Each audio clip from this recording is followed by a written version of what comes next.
তোমারে মাফ করার জন্য আমি শবে বরাত এক রাত সাজাইছি, এক রাতে কোটি কোটি মাফ করি। তোমারে মাফ করার জন্য আমি শবে কদর এক রাতে আমি আল্লাহ তাআলা হাজার মাসের রাত্রির চাইতে বেশি মাফ করে থাকি।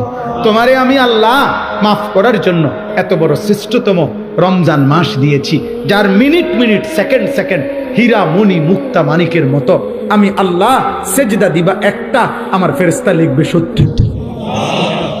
আমি আল্লাহ রহমত দিয়া সাজাইছি, মাগফিরাত দিয়া সাজাইছি, জাহান্নাম থেকে নাজাত দিয়া সাজাইছি।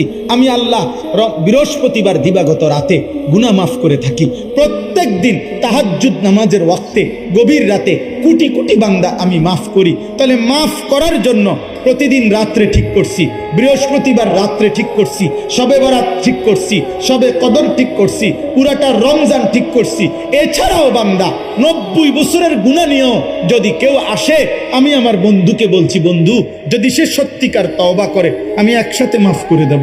আসমান পরিমাণ গুনাহ নিয়ে আসলে মাফ করে দেব, পাহাড় পরিমাণ গুনাহ নিয়ে আসলে মাফ করে দেব, জমিনের বালুকণা পরিমাণ গুনাহ নিয়ে আসলে আমি মাফ করে দেব। তুমি এরপরে বলো, বান্দা আমি যদি তোমাকে জান্নাত দিতে চাইছি বলে কতভাবে আয়োজন করলাম, আমি আর কি বললে, আর কত সুযোগ দিলে তুমি জাহান্নাম থেকে মুক্তি পাইবা।